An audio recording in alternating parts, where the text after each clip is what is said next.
মঞ্চে উপস্থিত বাংলাদেশ জাতীয়তাবাদী স্বেচ্ছাসেবক দল সিলেট জেলা শাখার সংগ্রামী সাবেক যুগ্ম আহ্বায়ক, বাংলাদেশ জাতীয়তাবাদী দল গোয়েন্দাঘাট উপজেলা শাখার সাবেক সাংগঠনিক সম্পাদক,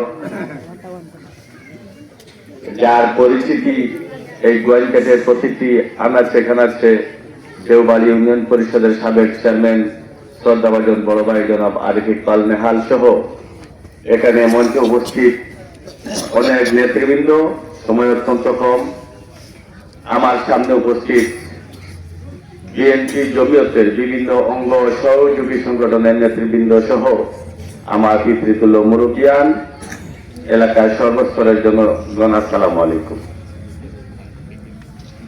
আমার বক্তব্যের আগে যারা বক্তব্য দিয়েছেন এবং পরে বিশেষ অতিথি প্রধান অতিথি যে বক্তব্য দিবেন, সব বক্তব্যের সারমর্ম হচ্ছে আগামী 12 তারিখে আমাদের জাতীয় সংসদ নির্বাচন।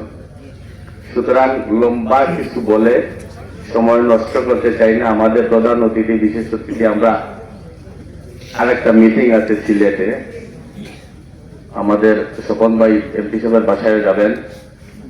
সুতরাং আগামী 12 তারিখের নির্বাচনকে সামনে রেখে আমরা যে প্রস্তুতি নিচ্ছি, সেই প্রস্তুতিটা কিন্তু আরো একটু জোরসোর করতে হবে। কারণ আগে হুজুর বলেছেন অন্য একটি দলের কথা, আমি একটা উদাহরণ দিতে চাই বা একটা বক্তব্য শুনেছি।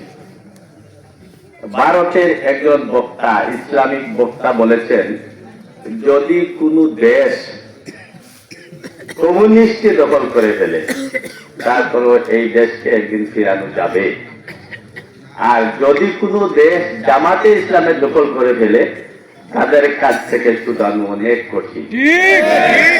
সুতরাং আমাদের মিশন থাকবে 12 তারিখে কিভাবে আমরা বুথে যাব, এবং শুধু বুথে গেলেই হবে না, আমাদের যে ওয়ার্ড লিস্টে যে ভোটার আছে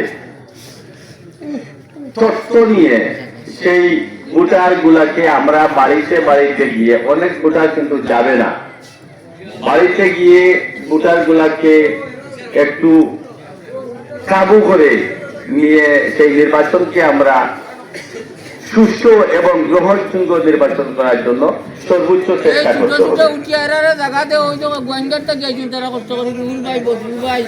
অতিথি মহোদয় বলবেন, উন্নয়নের কথাও বলবেন, আমাদের আপনাদের গুড়াগাম সেন্টারে যে ইতিহাস সৃষ্টি করেছেন গতদিনে, সেই ইতিহাসের কথা সারা গোয়েন্দাঘাটের মানুষ সব অতিথিবৃন্দ জানে।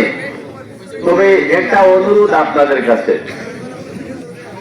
মান অভিমান রাগ অনেক কিছু থাকতে পারে, আমাদের নেতার আদর্শ, বিএনপির আদর্শ কোন প্রতিশোধ নেওয়া রাজনীতি করে না বিএনপি।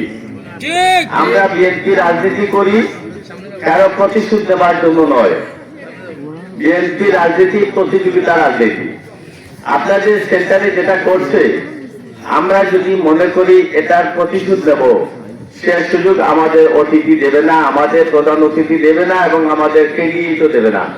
আমরা প্রতিশোধ নেব, তারা চেষ্টা করে দিনের ভোট রাতে নিয়ে তারা অনেক আমাদের উপর নির্যাতন করে তারা কিন্তু ভোট চুরি করে সেটা পাস করেছিল।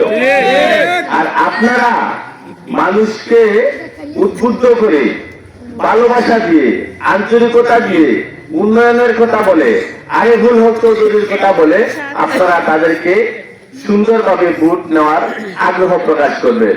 এটাই হলো আমাদের রাজনীতি। তাই যদি কেউ অন্যায় করে থাকে, আমাদের নেতার কথা হচ্ছে, কেউ যদি অন্যায় করে থাকে সেটা আইনের দৃষ্টিতে আইনে দেখবে। আমরা কারো হাতে বা আমাদের কারো মুখ দ্বারা কাউকে কষ্ট দিতে চাই না। আমার অনুরোধ থাকবে 12 তারিখের নির্বাচন যেন অনেক সুন্দর হয় প্রতিটা সেন্টারে, এবং গ্রহণযোগ্য ভোট ব্যবস্থা করে আমরা আরিফুল চৌধুরীকে সংসদে পাঠিয়ে এই এলাকার উন্নয়ন সাধিত হবে, সে প্রত্যাশা ব্যক্ত করে আমার সংক্ষিপ্ত